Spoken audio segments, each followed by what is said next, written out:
Assalamualaikum warahmatullahi wabarakatuh. Waalaikumsalam warahmatullahi wabarakatuh. Alhamdulillah. Alhamdulillah. Alhamdulillah wassalatu wassalamu ala Rasulillah Sayyidina Muhammad bin Abdullah wa ala alihi wa sahbihi wa man walah. Qala subhanaka la ilma lana illa ma 'allamtana innaka antal alimul hakim. Rabbi shrah li sadri wa yassir li amri wahlul 'uqdatam min lisani yafqahu qawli, amma ba'd. Sama-sama kita hormati dan kita muliakan seluruh segenap pengurus Masjid Besar Ar-Ridwan, bil khusus Ketua DKM Masjid Besar Ar-Ridwan, yaitu Bapak Insinyur Haji Agus Salim. Kita doakan mudah-mudahan Allah Subhanahu wa taala panjangkan umur beliau, Allah sehatkan badan beliau, Allah kabul segala hajat-hajat beliau di dunia maupun di akhirat, amin ya rabbal alamin. Juga yang sama-sama kita hormati dan kita muliakan Bapak Kiai Haji Bahir mata'anallah bituli hayati, dan juga yang saya hormati segenap para orang tua, para sesepuh, para guru-guru agama dan hadirin jamaah Masjid Besar Ar-Ridwan, pengajian malam Jumat yang insya Allah duduknya kita pada malam hari yang mulia ini dengan harapan mudah-mudahan Allah Subhanahu wa taala panjangkan umur kita semua, Allah sehatkan badan kita, Allah lancarkan urusan kita, Allah kabul segala hajat-hajat kita di dunia maupun di akhirat, amin ya rabbal alamin. Alhamdulillah, kita bersyukur kepada Allah yang dimana Allah kumpulkan kita di tempat yang mulia ini untuk kita bersama-sama mengkaji, memahami, mempelajari tuntunan-tuntunan agama Islam, yang dimana insya Allah dengan ilmu yang kita dapat mudah-mudahan menjadi sebab setiap amal ibadah kita diterima oleh Allah Subhanahu wa taala, amin ya rabbal alamin. Hadirin jamaah pengajian malam Jumat Masjid Besar Ar-Ridwan yang dimuliakan oleh Allah Subhanahu wa taala, ada satu kisah yang mungkin antum semua sudah mendengar dan mendapatkan kisah ini. Jadi ada dua saudara satu darah, adik dan kakak. Yang kakak ini tukang ibadah dan si adik tukang maksiat. Nah, yang kakak ini tukang ibadah tinggalnya di lantai atas, sedangkan adik yang tukang maksiat tinggalnya di lantai bawah. Hari demi hari mereka melakukan apa yang mereka lakukan, ibadahnya. Kakaknya dengan ibadahnya di lantai atas, adiknya dengan maksiatnya di lantai bawah. Kemudian datang suatu hari bisikan kepada keduanya. Datang kepada si kakak bisikan ini, yang tukang ibadah, yang sehari-harinya ibadah, datang bisikan. Apa yang dikatakan oleh bisikan tersebut? Wahai saudaraku, kamu ini sudah berhari-hari melakukan ibadah, bahkan berbulan-bulan melakukan ibadah, gak pernah melakukan maksiat. Coba sesekali ngelakuin, cobain apa yang dilakuin sama adiknya, yaitu maksiat. Cobain sedikit aja, kata bisikan tersebut. Cobain sedikit aja, kata bisikan tersebut, apa yang dilakukan sama adikmu di bawah itu. Nanti kalau udah nyobain maksiat sedikit, baru naik lagi tobat minta ampun. Nah, kemudian adiknya pun mendapatkan bisikan yang sama. Adiknya yang berhari-hari bermaksiat mendapatkan bisikan. Apa yang dikatakan oleh bisikan tersebut? Wahai adik, kamu sudah berhari-hari bahkan berbulan-bulan melakukan maksiat.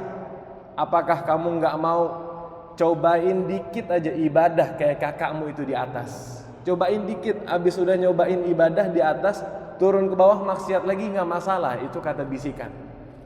Keduanya mendapatkan bisikan yang sama. Yang di atas tukang ibadah pengen nyobain maksiat sedikit, yang di bawah tukang maksiat pengen nyobain ibadah sedikit. Akhirnya di waktu yang sama si kakak turun lewat tangga, si adik naik lewat tangga. Dan akhirnya kakak pun tersenggol kakinya, jatuh menimpa adiknya. Dua-duanya meninggal. Pertanyaannya, siapa yang masuk surga, siapa yang masuk neraka? Yang masuk surga adalah adik yang tukang maksiat.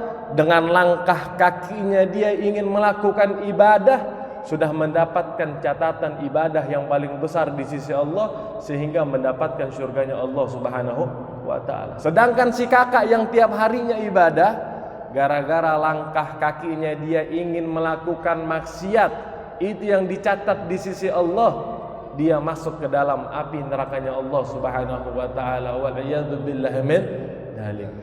Jadi dari kisah ini apa yang ingin saya bicarakan? Dari kisah ini kita bisa ambil bahwasannya sesuai dalam hadis sahih. Rasul sallallahu alaihi wasallam beliau bersabda, "Innamal a'malu bil khawatimihi." Sesungguhnya amal itu dilihat dari akhir amalnya dia. Dan alhamdulillah kita sudah berada di penghujung akhir tahun 1447 Hijriah. Dan kita akan menyambut tahun baru Islam.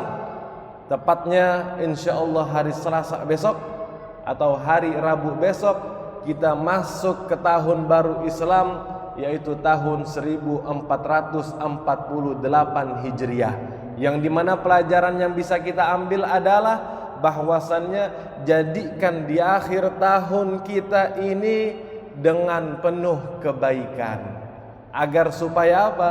Supaya di tahun yang akan datang kita akan senantiasa penuh dengan segala kebaikan ibadah yang diterima oleh Allah Subhanahu wa ta'ala. Teringat kalam perkataan daripada Sayyidil Habib Umar bin Muhammad bin Salim bin Hafid hafizahullah wa ra'ah. Beliau pernah mengatakan, siapa orang yang mengakhiri segala sesuatu dengan kebaikan, maka Allah akan mengakhiri hidupnya pun dalam keadaan baik. Artinya apa? Orang yang selalu mengakhiri segala kebaikannya, dia akhiri sholatnya dengan doa, dia akhiri setelah makannya dengan doa, dia akhiri segala aktivitasnya di dalam sehari-hari dengan doa, dia akhiri tidurnya di malam hari dengan doa, dan dia akhiri tidurnya pada pagi hari bangun dengan doa. Bahkan di akhir tahunnya ini kita akhiri dengan kebaikan. Kata beliau apa? Maka Allah akan akhirkan hidupnya dalam keadaan baik, yaitu dalam keadaan husnul khatimah. Mudah-mudahan tergetak dalam hati kita, di akhir tahun ini kita akan berbuat kebaikan. Makanya banyak acara yang membuat santunan anak yatim di 1 Muharram, dikatakan lebaran anak yatim. Berbagai macam kebaikan yang dilakukan itu menjadi akhir tahun kebaikan, sehingga dia akan diakhirkan pada masa hidupnya dalam keadaan husnul khatimah. Mudah-mudahan Allah akhiri hidup kita dalam keadaan husnul khatimah. Amin ya rabbal alamin. Hadirin jamaah yang dimuliakan oleh Allah Subhanahu wa ta'ala.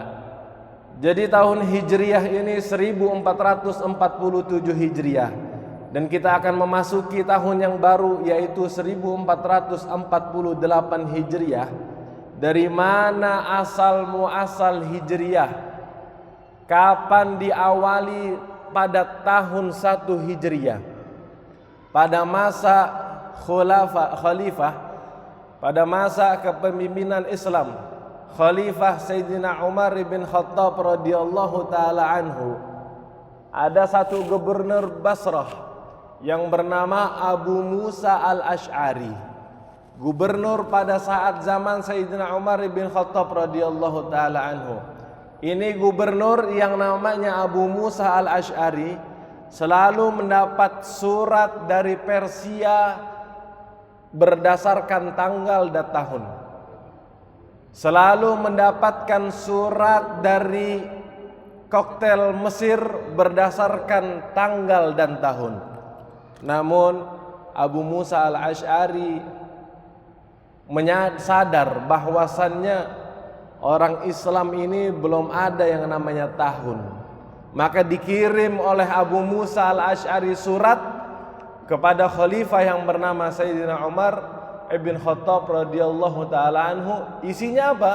Kata Abu Musa al-Asy'ari, kami malu sebagai orang Islam tidak punya tahun.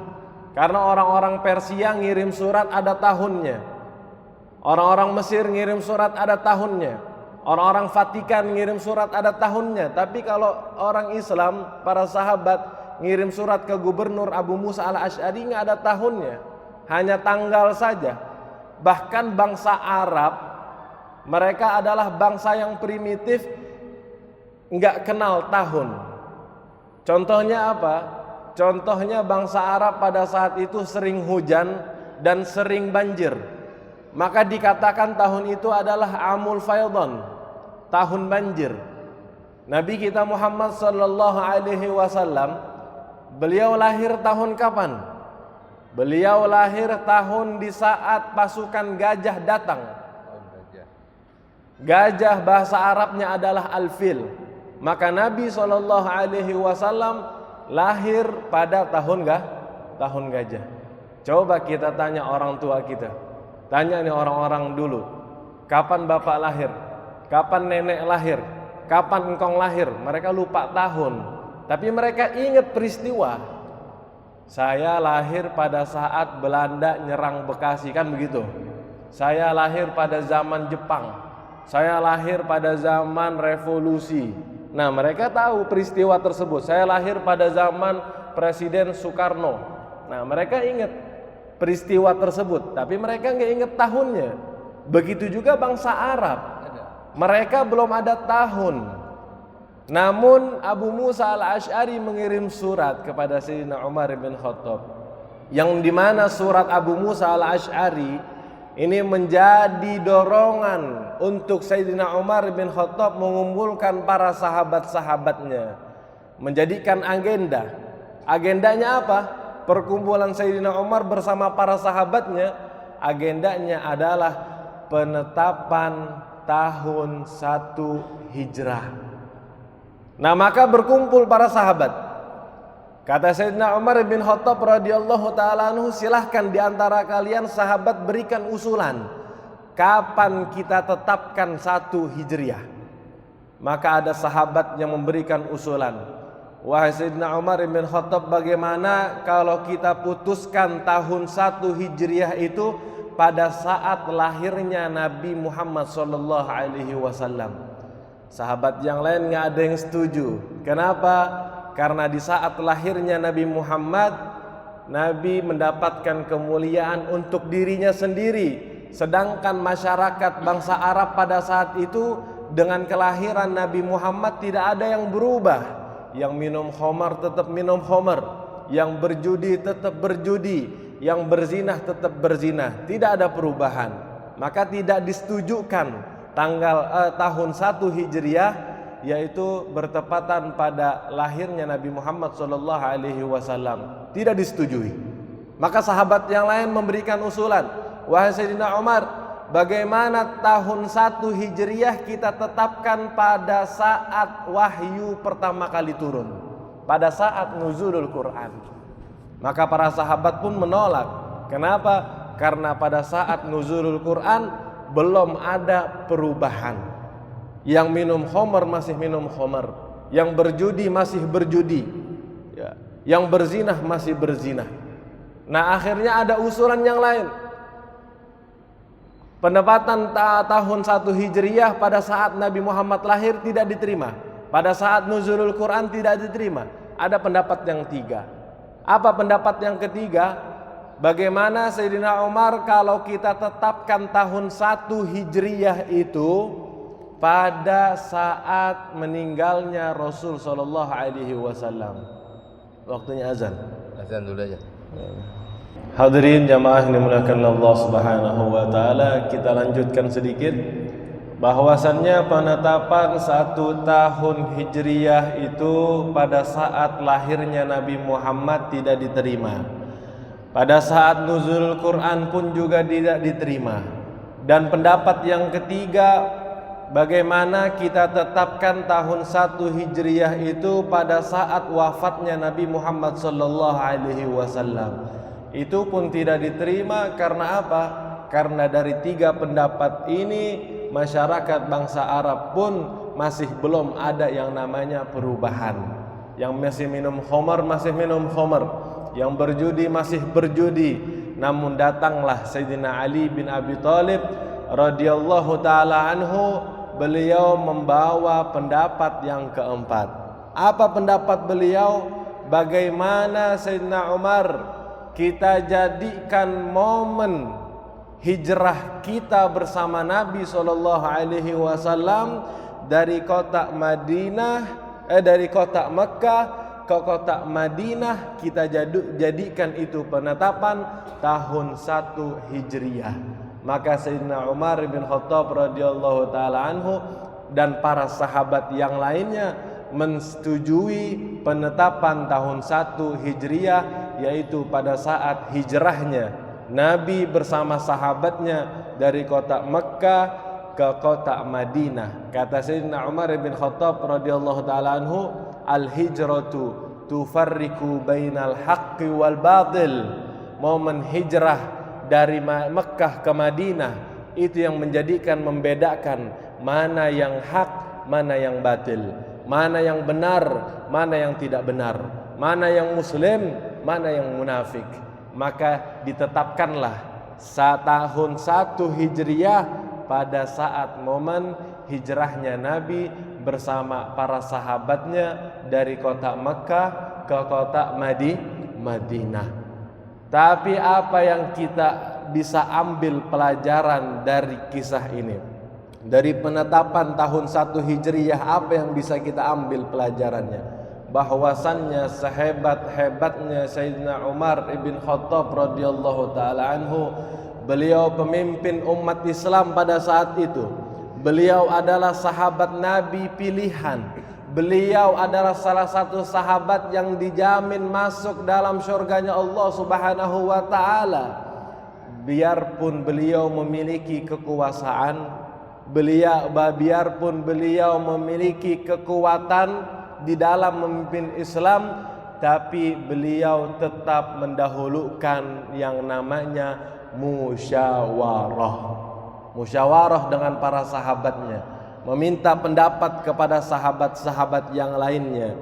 Karena di zaman sekarang ini baru menjadi ketua, pemimpin, pejabat, sudah nggak mau yang namanya musyawarah, memutuskan dengan seenaknya kepalanya, memutuskan dengan seenak otaknya.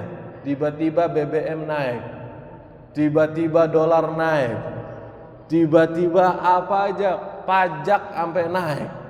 Nah, ini yang pelajaran yang bisa kita ambil, bahwasannya sehebat apapun Sayyidina Umar bin Khattab radhiyallahu taala anhu, beliau tetap mendahulukan yang namanya musyawarah. Ma khaba man istara, tidak akan sia-sia orang yang bermusyawarah. Wa ma nadima man istakhara, tidak akan sesal, tidak akan merasa sesal orang yang meminta pendapat kepada orang lain. Sebagaimana Sayyidina Umar bin Khattab radhiyallahu taala anhu, yang dimana beliau menetapkan tahun 1 Hijriyah dengan ijma', murni ijma' bersama para sahabat-sahabatnya dengan melakukan musyawarah. Itu tahun Islam yang disebut dengan Hijriyah, bersangkutan dengan hijrahnya Nabi dan sahabat dari kota Makkah ke kota Madinah. Lalu bagaimana dengan tahun Masehi? Sekarang kita ada di tahun berapa? 2026 Masehi. Apa yang disebut dengan Masehi? Ada yang tahu kenapa disebut dengan tahun Masehi? Masehi itu diambil dari kata Nabi Allah Isa al-Masih. Nabi Allah Isa al-Masih. Boleh gak kita menggunakan tahun Masehi? Boleh. Toh kita sama-sama mengakui, kita sama-sama meyakini bahwasannya Nabi Isa Al-Masih adalah utusan Allah. Kita sama-sama meyakini bahwasannya Yesus adalah utusan Allah. Ini jangan dipotong video. Antara Nabi Isa sama Yesus itu sama. Hanya saja berbeda di antara teks, berbeda di antara bahasa. Kalau dalam bahasa Arab, Nabi Allah Isa dalam bahasa Arab. Dalam bahasa Ibrania itu Yisa. Kalau dalam bahasa Yunani adalah Jesus.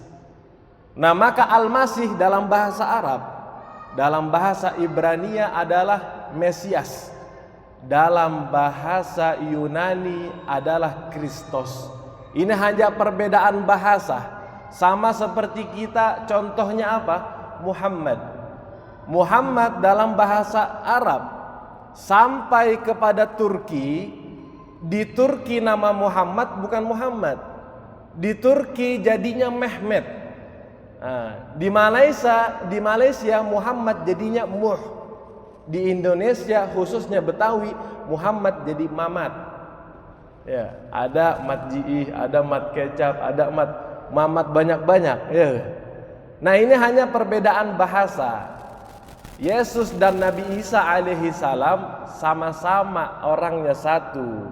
Kita meyakini bahwasannya beliau adalah utusan sebagai Rasul dari Allah Subhanahu wa ta'ala. Yang gak boleh kita jadikan Nabi Isa sebagai Tuhan. Maka Masehi, tahun Masehi itu ditetapkan kapan? Ditetapkan saat mulai lahirnya Nabi Isa Al-Masih sampai sekarang, yaitu 2026 Masehi. Dan penetapan bulan Januari, Februari, Maret, April itu siapa? Orang-orang Romawi. Salah satunya namanya yang menetapkan Januari sampai Desember itu adalah yang bernama Julian. Yang bernama Julian. Kenapa awal namanya Januari? Januari itu adalah salah satu nama patung. Salah satu nama patung yang kepalanya satu, mukanya dua. Kepalanya satu, mukanya dua. Kenapa ditaruh Januari di awal tahun? Karena muka yang menghadap ke depan itu akan menghadap masa depan, Januari, Februari tahun yang akan datang. Dan dan muka yang menghadap ke belakang itu adalah muka yang madhab ke masa lalu, yaitu tahun yang sebelumnya. Maka Januari itu adalah nama patung. Patung satu kepala yang bermuka dua. Maka di antara kita kalau kita punya teman mukanya dua, panggil dia Januari. Ya, maka Masya Allah, ini sejarah, ilmu sejarah yang harus kita tahu. Kenapa disebut Masehi? Kenapa disebut Hijriah? Mudah-mudahan ilmu yang kita dapat bermanfaat untuk kita semua. Dan insya Allah menjadi sebab setiap amal ibadah kita diterima oleh Allah Subhanahu wa ta'ala. Amin ya Rabbal Alamin. Wallahu a'lam bissawab. Subhanakallahumma bihamdik, asyhadu an la ilaha illa anta, astaghfiruka wa atubu ilaik. Wa sallallahu ala sayyidina Muhammadin wa ala alihi wa sahbihi wasallam. Walhamdulillahi rabbil alamin. Mungkin itu saja yang bisa disampaikan, kurang lebihnya al'afu minkum. Assalamualaikum warahmatullahi wabarakatuh. Kita tutup pengajian ini dengan doa. Bismillahirrahmanirrahim. Alhamdulillah rabbil alamin, hamdan syakirin, hamdan na'imin, hamdan yu'afi ni'amahu wa yukafi mazidah. Ya Rabbana lakal hamdu kama yanbaghi li jalali wajhika wa li'azimi sultanik. Allahumma salli wa sallim ala sayyidina Muhammadin wa ala ali sayyidina Muhammad. Allahumma nas'aluka salamatan fid din wa afiyatan fil jasad wa ziyadatan fil ilm wa barakatan fil rizq wa taubatan qabla al maut wa rahmatan 'inda al maut wa maghfiratan ba'da al maut. Allahumma hawwin 'alaina fi sakaratil maut wan najata minan nar wal 'afwa 'inda al hisab wal maut 'ala husnil khatimah. Rabbana zidna 'ilman wa wasi' lana rizqan wa barik lana fima razaqtana waj'alna mahbuban fi qulubi 'ibadik wa 'azizan fi 'uyunihim waj'alna wajhan fid dunya wal akhirah ومن المقربين كثير النوال يا حسن الفعال أقام بلا زوال يا مبدع بلا مثال فلك الحمد ولك المنة والشرف على كل حال وصلى الله على سيدنا محمد وعلى آله وصحبه وسلم والحمد لله رب العالمين.